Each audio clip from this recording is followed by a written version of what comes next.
What is it that has happened in the last 1 year that deserves attention? What deserves attention, in my view, is that Africa must now move in the direction of defining herself and defining her agenda in all the critical areas of human development. For too long now, our continent has been dependent on other civilizations. For too long now, the continent of Africa has been a continent which receives that which the world has rejected. For too long now, the continent has been seen as a political, economic, and social lightweight. For too long now, Africa has not participated in the arena of technology, discovery, and innovation as she should. For too long now, Africa has been treated as the underdog.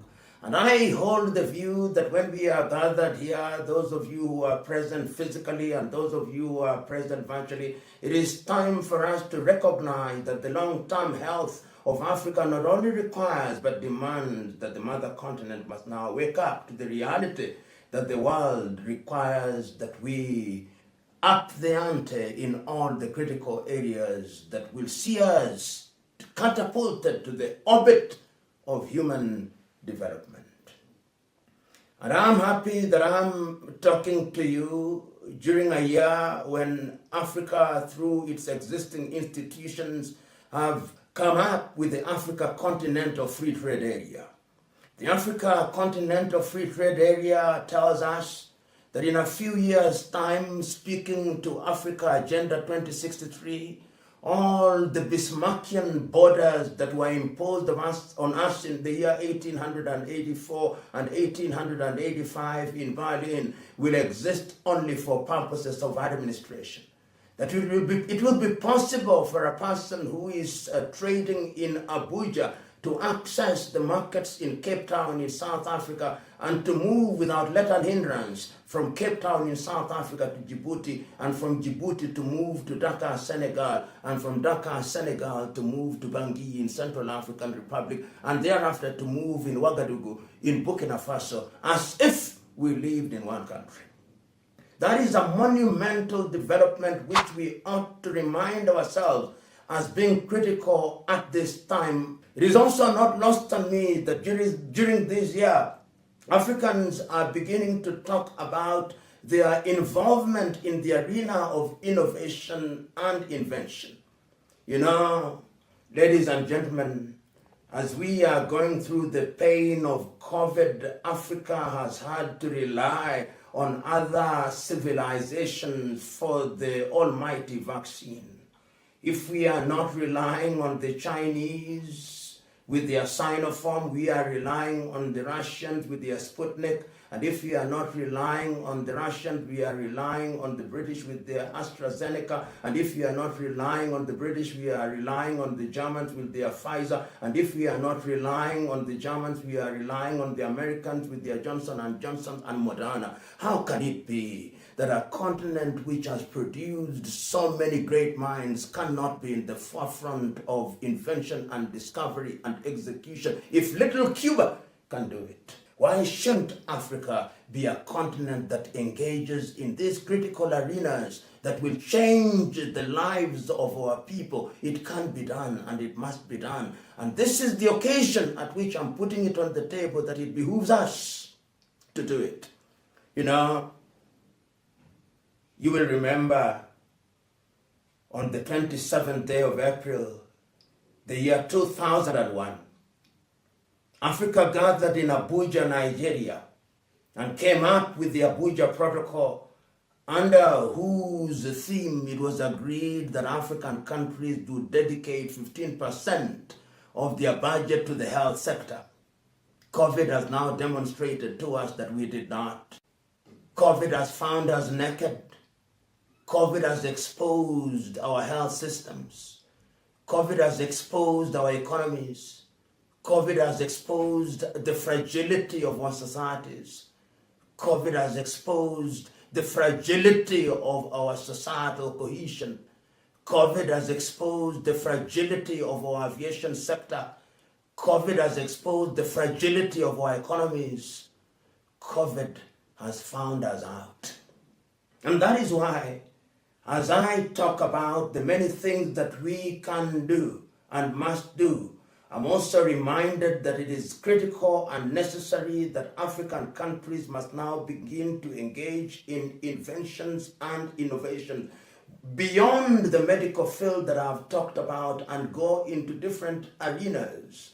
We must be able to use our intellectual wherewithal and our intellectual firepower, not to rely on China and Korea and Japan, so that when we are gathered as we are and we talk of the Nigerian Society of Engineers, our engineering is beyond paper qualification.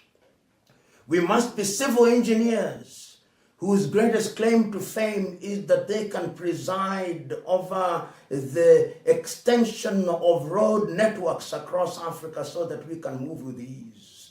We must be electrical engineers whose greatest claim to fame is that they are presiding over an Africa which is well lit, an Africa that can use our resources, the sun, the wind, and all those in order to light up Africa so that she must not be called the dark continent.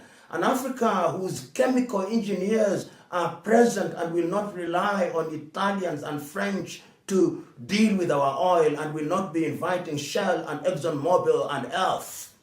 An Africa whose biochemical engineers will be present and will be in the forefront of innovation so that we are not relying on the Germans. That is the Africa that I'm talking about. That is the Africa that I believe that you members of the Nigerian Society of Engineers must be thinking about. And you must remember that you, Nigeria, you are the biggest country in terms of population in the continent of Africa, and indeed the largest economy. What are you doing as engineering professional? What pride are you giving to Engineer Charles Mbanefo?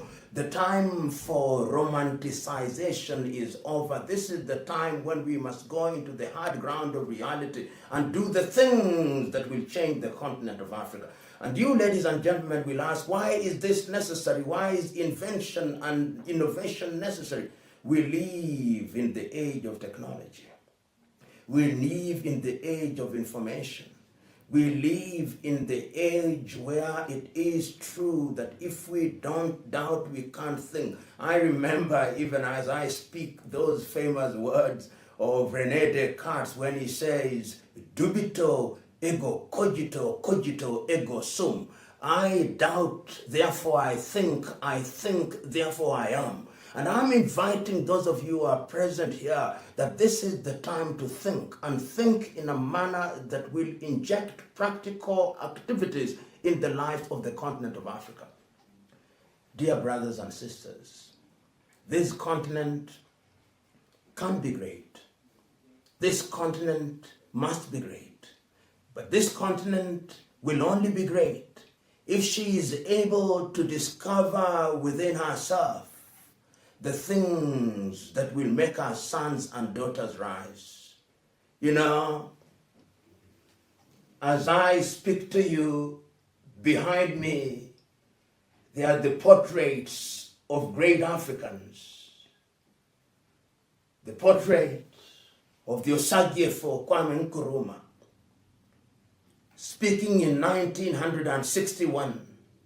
He told his Ghanaians, and by extension Africans, now that we are beginning to regain our political independence, Africa will only be great if, in addition to all else, because we had said that we seek ye first the political kingdom, we have sought and are beginning to gain it. But she will only be great when our sons and daughters begin to embrace science and technology. So behind me is the great Mwalimu Julius Kambarage Nyerere. Speaking in 1967, he said, the education that we are giving to our young men and women must be the kind of education that will change them inside out, so that they are able to recognize that the knowledge they acquire is of no value unless that knowledge is deployed for the benefit of the continent of Africa. And I must not be told, nor must I be reminded, that science and technology is at the very heart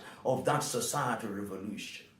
Also sitting behind me in a portrait form is Madiba, Nelson Rolihlahla Mandela, who said almost the same thing in reminding his people that education is the game changer. Education is the single thing that takes a child out of poverty and hoists him or her on a higher pedestal so that he or she can dine with kings and queens, if kings and queens are the standard at all. And to my extreme left, the man for whom I am named, Patrice Emery Lumumba, who in 1960 said that when the people of Congo are writing their new story, it will be a story about how men and women engaging in activities that will change their lives.